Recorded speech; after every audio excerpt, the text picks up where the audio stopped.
যদি আপনি এখনও জীবন সমস্যার সমাধান চ্যানেলটি সাবস্ক্রাইব না করে থাকেন তাহলে এখনই সাবস্ক্রাইব করে নিন এবং পাশে আসা বেল আইকনটিতে প্রেস করুন for more wisdom, more solution, better life. আমি এটা কিছুতেই মেনে নিতে পারছি না। এত কথা, এত প্রতিশ্রুতি, সবই কি তাহলে মিথ্যে ছিল? ব্রেকআপের পর এই ভাবনাটাই হয়তো সবার প্রথমে আমাদের সবার মাথায় আসে। সায়েন্টিফিক্যালি এটা প্রুভেন, ফিজিক্যাল পেইন আমাদের ব্রেনের যে অংশটাকে অ্যাক্টিভেট করে, ইমোশনাল পেইনও সেই একই অংশটাকেই অ্যাক্টিভেট করে। অর্থাৎ আমাদের ব্রেনের কাছে ফিজিক্যাল এবং মেন্টাল দু ধরনের পেইনই সমান। রিসার্চ থেকে আরও জানা গেছে ইমোশনাল পেইন স্ট্রেস হরমোন অর্থাৎ কর্টিসল ক্ষরণ বাড়িয়ে দেয়। তাই ব্রেকআপ বা অন্য যে কোনো ইমোশনাল পেইন যে ফিজিক্যাল পেইনেরই সমান তা বুঝতে খুব একটা কষ্ট হওয়ার কথা না। ফিজিক্যাল পেইন দূর করার জন্য তো ব্যান্ডেজ, ইনজেকশন এই সমস্ত প্রচুর উপায় রয়েছে, কিন্তু ইমোশনাল পেইন দূর করার ওষুধ কি? বিশেষ করে সেই পেইনটা যখন ভীষণ ইন্টেন্স, যেমন ব্রেকআপ বা প্রিয়জন কারোর মৃত্যু, সেক্ষেত্রে কিভাবে নিজেকে সেই ব্যথার মধ্যে থেকে বার করে নিয়ে আসা সম্ভব, সেটাই আজ এই ভিডিওতে আমি আপনার সঙ্গে শেয়ার করতে চলেছি। তাই যদি আপনি এর একটা পার্মানেন্ট কোনো সলিউশন চান যা সত্যি কার্যকারী, তাহলে আজ এই ভিডিওটা শেষ অবধি দেখতে থাকুন।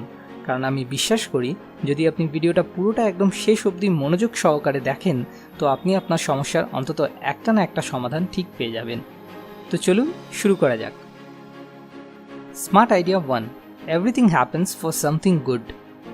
স্টিভ জবস তার স্ট্যানফোর্ড কমেন্সমেন্ট স্পিচে একটি মন্তব্য করেছিলেন কানেক্টিং দ্য ডটসের ব্যাপারে, যেখানে উনি বলেছিলেন উনি বিশ্বাস করেন আমাদের জীবনে প্রতিটা এক্সপিরিয়েন্সকে যদি আমরা এক একটা ডট দিয়ে প্রকাশ করি তাহলে সেই সমস্ত ডটগুলো ভবিষ্যতের দিকে তাকিয়ে অন্য কোনো ডটের সাথে আমরা কানেক্ট করতে পারি না, কিন্তু সমস্ত ডটগুলোই একটা সময়ের পর অতীতের কোনো না কোনো ডটের সাথে কানেক্ট করা যায় এবং তখন দেখা যায় অতীতে যা ঘটেছিল তা ভালোই হয়েছিল। সেটা যদি না হতো তাহলে হয়তো আজ বর্তমানে আমি এই জায়গায় পৌঁছাতে পারতাম না। অর্থাৎ যা হয় তা ভালোর জন্যই হয়। এই কথাটা আপনাকে মন থেকে বিশ্বাস করতে হবে। বিশ্বাস বললেও ভুল হবে, আপনাকে জানতে হবে যে এটা সত্যি, কারণ এটা কোনো কল্পনা নয়, এটা বাস্তব।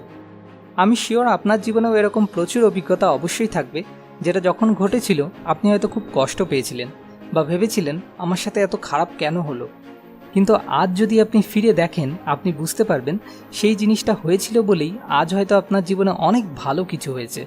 আর এটা শুধু আমার আপনার জীবনে সত্যি না, প্রতিটা মানুষের জীবনে সত্যি। তাই আজ যে ব্রেকআপের জন্য আপনি কষ্ট পাচ্ছেন, গ্যারান্টি সহকারে বলা চলে ভবিষ্যতে আপনি সেটার জন্যই নিজেকে সব থেকে বেশি লাকি মনে করবেন। আর এটা কোনো থিওরি না, এটা ফ্যাক্ট। যা হয় তা ভালোর জন্যই হয়। হয়তো সেই মুহূর্তে আমরা তার ভালো দিকের তাৎপর্যটা দেখতে পাই না, কিন্তু কিছু সময় পরই তা দিনের আলোর মতো পরিষ্কার হয়ে যায়। Smart idea 2, you are the creator. আমরা সাধারণত যেটাকে আমি বলি সেটা হলো আমাদের মাইন্ড। আর আমাদের মাইন্ড আর কিছুই না, অসংখ্য মেমোরির সমষ্টি, যে মেমোরিগুলো আমরা জন্মের পর থেকে আমাদের 5টা সেন্সেস অর্থাৎ পঞ্চ ইন্দ্রিয়ের মাধ্যমে কালেক্ট করেছি। এই 5টা সেন্সের মধ্যে সবথেকে স্ট্রং আর এভার লাস্টিং মেমোরি ক্রিয়েট হয় আমরা যা দেখি আর যা স্পর্শ করি এই দুটো সেন্সের মাধ্যমে। এই কারণেই ব্রেকআপের পর সেই সমস্ত মেমোরিগুলো ভোলা এত কষ্টকর হয়ে ওঠে, কারণ তার সঙ্গে প্রচুর এরকম মেমোরি যুক্ত থাকে যেগুলো দেখা এবং স্পর্শ করার অনুভূতির মাধ্যমে তৈরি হয়েছিল। এবার একটা জিনিস আমাদের ভালো করে বুঝতে হবে যে কোনো মানুষ, সে গার্লফ্রেন্ড হোক বা বয়ফ্রেন্ড হোক কি মা বাবাই হোক, প্রত্যেকেই আমাদের মাইন্ডের ভিতর আর কিছুই না, জাস্ট কিছু মেমোরি। অর্থাৎ কারোর সঙ্গে রিলেটেড মেমোরিগুলোর যদি কোনো অস্তিত্বই আমাদের মাইন্ডে না থাকে তাহলে বাস্তবেই আমাদের জন্য সেই মানুষটার কোনো অস্তিত্ব নেই। আমরা কখন বলি যে হ্যাঁ এই লোকটাকে আমি চিনি? যখন সেই লোকটার সঙ্গে রিলেটেড কোনো মেমোরি আমাদের ব্রেনে আগে থেকে থাকে। এবার এই মেমোরিগুলো তৈরি করে কে? আমরা নিজেরা। অর্থাৎ ইউ আর দ্য ক্রিয়েটর। এতদূর আপনাকে আগে পরিষ্কার করে বুঝতে হবে যে কোনো পার্সন আমাদের জন্য আর কিছুই না, just a bundle of memories. এবার কথা হচ্ছে আমরা কি চাইলেই কোনো মেমোরি পুরোপুরি ইরেজ করে ফেলতে পারি? না, একদম পুরোপুরি পার্মানেন্ট হয়তো পারি না, তবে হ্যাঁ যে কোনো মেমোরির ইন্টেন্সিটি অর্থাৎ তীব্রতাটা আমরা চাইলেই কমাতে পারি। সেটা কিভাবে? দেখুন, আপনি আজকে একটা ম্যাথসের ফর্মুলা মুখস্থ করলেন, এবার আপনার কি সেটা সারা জীবন মনে থাকবে? কখন বা কী করলে আপনি সেটা ভুলে যাবেন? যখন আপনি অনেক দিন যাবৎ সেটা নিয়ে আর চর্চা করবেন না, অর্থাৎ বহুদিন অবধি দ্বিতীয়বার আবার সেটাকে খুলে দেখবেন না বা মুখস্থ করবেন না বা সেটা নিয়ে ভাববেন না, তখনই সেটা আপনি একটা সময়ের পর ভুলে যাবেন। অর্থাৎ যখন মেমোরিটার ইন্টেন্সিটি একেবারেই লো হয়ে যাবে সেটা আপনি ভুলে যাবেন। কিন্তু ব্রেকআপের পর আমরা ঠিক এর উল্টোটাই করি, সারাদিন সেই মানুষটাকে নিয়েই ভাবতে থাকি। সে কি করে এরকম করলো, কেন করলো, যেটা আর কিছুই না, মেমোরিগুলোর ইন্টেন্সিটি উল্টে আরও বাড়াতে থাকে, যার ফলে ভুলতে পারাটা দিন দিন আরও কষ্টসাধ্য হয়ে ওঠে। কিন্তু কি করব, ভাবতে না চাইলেও যে বারবার সেই চিন্তাগুলোই মাথার মধ্যে ঘুরতে থাকে। তাহলে এর সমাধান কি? এর সমাধান 4টে স্টেপসে আমি আপনার সঙ্গে শেয়ার করব। First step, accept. ব্রেকআপের পর প্রথম তো আমরা মানতেই চাই না যে ব্রেকআপটা সত্যি হয়েছে, মন যেন বিশ্বাসই করতে চায় না, যে কারণে ভিতর থেকে সিচুয়েশনটা অ্যাকসেপ্ট না করার কারণে আমরা সেটাকে আগের মতো করার জন্য নানা রকম জিনিস ভাবতে থাকি। ইস, যদি এরকম না হতো, যদিও একটু বুঝতো। মানে প্রথম কিছুদিন তো আমরা অ্যাকসেপ্টই করতে চাই না যে এটা সত্যি, এটাই বাস্তব। ভিতর থেকে বারবার সেটা বদলানোর চেষ্টা করি, যেটা সব থেকে বড় ভুল। আপনাকে আগে অ্যাকসেপ্ট করতে হবে যে হ্যাঁ, এটাই হয়েছে এবং এটাই এখন আমার জীবনের সব থেকে বড় সত্যি। দরকার হলে জানলা দরজা বন্ধ করে চিৎকার করে প্রাণ খুলে একবার কাঁদুন। কাঁদা অত্যন্ত ভালো জিনিস, আর সেটা ছেলে মেয়ে দুজনের ক্ষেত্রেই।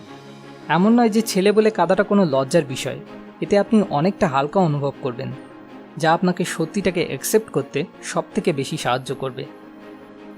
সেকেন্ড স্টেপ, ফিউনারাল অর্থাৎ শ্রাদ্ধ শান্তি।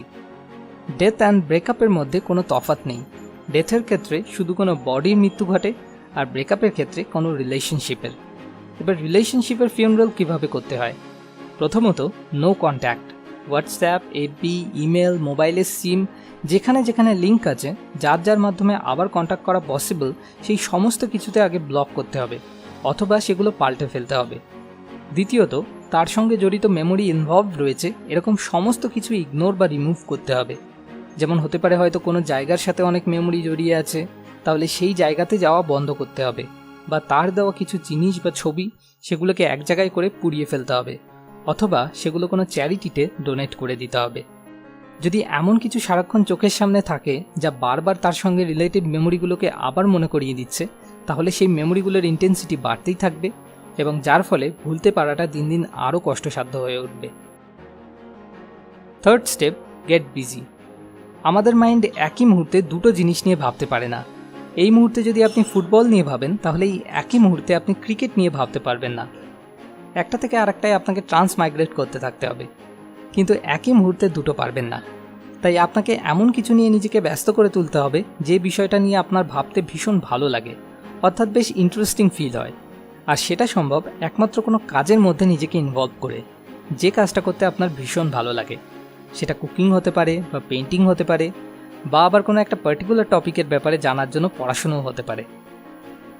Fourth and final step, get into a similar or better kind of relationship. ব্রেকআপে ভিকটিম হওয়ার পর ম্যাক্সিমাম লোকেরা যে ভুলটা করে সেটা হলো ভালোবাসার প্রতি বিশ্বাসই তুলে নেওয়া। এটা অনেকটা এরকম, কোনো একটা দেশে একজন চোর ধরা পড়েছে বলে এটা মেনে নেওয়া যে ওই দেশে বাকি যত লোক আছে সবাই চোর, যার কোনো মানে নেই। মেনে নিলাম সেই দেশে 80% লোকই চোর, কিন্তু 20% এরকম মানুষ অবশ্যই থাকবে যারা সত্যি ভালো মানুষ।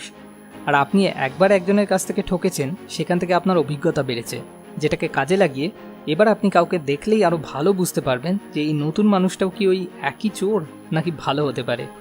সেখানে আপনি আপনার অভিজ্ঞতাটাকে কাজে লাগাতে পারবেন। হয়তো তাতেও আবার ঠকলেন, কিন্তু অভিজ্ঞতাটা আরও একটু বাড়ল। সেখান থেকে যদি আপনি আবার সত্যি কিছু শেখেন, তাহলে একদিন আপনার অভিজ্ঞতা এতটাই সমৃদ্ধ হয়ে দাঁড়াবে যে আপনি দেখেই বলে দিতে পারবেন এই মানুষটা চোর না ভালো। কিন্তু 2-3 বার ঠকেছি বলে যে সম্পূর্ণ বিশ্বাসই তুলে নেওয়া আর এটা মেনে নেওয়া সবাই চোর, আমি মনে করি এটা বোকামি, কারণ তা কোনোদিনই সত্যি হতে পারে না। আর সবথেকে বড় কথা, যদি আপনি কোনো সিমিলার বা বেটার কাইন্ড অফ রিলেশনশিপে এন্টার করতে সক্ষম হন, সেক্ষেত্রে এফোর্টলেসলি, কোনো কষ্ট ছাড়াই আপনি ব্রেকআপের যন্ত্রণা থেকে বেরিয়ে আসতে পারবেন। তবে শর্ত সিমিলার অথবা বেটার হতে হবে, আর সেটা আগে থেকে বোঝার দায়িত্ব আপনার অভিজ্ঞতাকে কাজে লাগিয়ে, নইলে এক্ষেত্রে হিতে বিপরীত হতে পারে।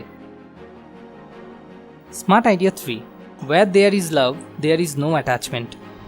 এবার এত কিছু শোনার পরেও আপনার হয়তো মনে হতে পারে, না, আমি ওকে সত্যি মনের গভীর থেকে ভালোবাসতাম এবং আমার পক্ষে নতুন কোনো রিলেশনশিপে এন্টার করা আর সম্ভব না। কারণ হতে পারে তার ভালোবাসা হয়তো মিথ্যে ছিল, কিন্তু আমার ভালোবাসা 100% খাঁটি এবং সত্যি ছিল। সেক্ষেত্রে আমি আপনাকে ইরফান খানের জজবা মুভির একটা ডায়লগ মনে করিয়ে দিতে চাই, मोहब्बत है इसलिए जाने दिया, जिद होती तो बाहों में होती। ভালোবাসা যদি 100% সত্যি হয়, সেখানে অ্যাটাচমেন্টের কোনো জায়গা থাকে না, কারণ সেক্ষেত্রে এক্সপেকটেশন থাকে 0। একটা এক্সাম্পল দিয়ে বলি, আজকে আপনার কাছে আছে 10,000 টাকা দামের একটা ফোন, নতুন ফোন, আপনি ভীষণ যত্নে ব্যবহার করেন। ফোনের কোনো ক্ষতি আপনার কাছে যেন দুঃস্বপ্ন। এটাকে আমরা বলি আমি আমার ফোনটাকে ভীষণ ভালোবাসি। এবার যখন এই ফোনটাই পুরনো হয়ে গেল, আপনি নতুন আর একটা ফোন কিনলেন 50,000 টাকা দামের। সেদিন থেকে এই 10,000-এর ফোনটার যত্ন কমতে শুরু করলো। আগে ফোনটা খাটের উপরেও আলতো করে রাখতেন, আর এখন মাঝে মধ্যে মেঝেতেও ফোনটা অবহেলায় পড়ে থাকে। এখন আবার ভালোবাসা বদলে গিয়ে নতুন ফোনটাই চলে এসছে। এই যে এখানে আমরা ভালোবাসা ওয়ার্ডটা ইউজ করছি, এটাই বড় ভুল। কারণ এগুলো ভালোবাসা না, এগুলোকে অ্যাটাচমেন্ট বলে, যেখানে একতরফা স্বার্থ রয়েছে, দাবি রয়েছে। কিন্তু ভালোবাসা স্বার্থহীন, যেখানে কোনো একতরফা দাবি থাকে না। ভালোবাসা কোনোদিন কষ্ট দিতে পারে না, কারণ সেখানে চাওয়ার কিছুই নেই, শুধুই দেওয়ার। কষ্ট দেয় অ্যাটাচমেন্ট, কারণ তা এক্সপেকটেশন, ডিমান্ড এবং স্বার্থপরতায় পরিপূর্ণ। তাই যদি ব্রেকআপের পর আপনি কন্টিনিউ কষ্ট পেয়ে যাচ্ছেন, তার অর্থ এটা দাঁড়ায় আপনি যেটাকে ভালোবাসা বলে ভুল করছিলেন সেটা আসলে আপনার অ্যাটাচমেন্ট ছিল, যেটাকে চাইলেই ইজিলি রিপ্লেস করা যায়, ঠিক ওই ফোনের মতো। যেমন বিখ্যাত একজন ব্যক্তি ডক্টর সেয়ুস বলেছিলেন, don't Cry because it's over, smile because it happened. সবশেষে আপনার কাছে একটা ছোট্ট অনুরোধ, যদি এই ভিডিও থেকে আপনার নিজের জীবনের কোনো সমস্যার সমাধান খুঁজে পেতে সত্যি এতটুকুও কোনো সাহায্য হয়ে থাকে, তাহলে অবশ্যই এই ভিডিওটাকে শেয়ার করুন। কারণ শেয়ার করে আপনি নিজে আপনার কোনো বন্ধু বা বান্ধবীর জীবন বদলে দিতে সাহায্য করতে পারেন। এই ভিডিওতে যতগুলো লাইক আসবে আমি বুঝব ততজনকে আমি একটু হলেও সাহায্য করতে পেরেছি। আর আপনি এরপর কোন টপিকে ভিডিও চান সেটা নিচে কমেন্ট করে আমাদেরকে জানান, কেননা আপনাকে সাহায্য করতে পারাটাই আমাদের আসল উদ্দেশ্য। মোর উইজডম, মোর সলিউশন, বেটার লাইফ।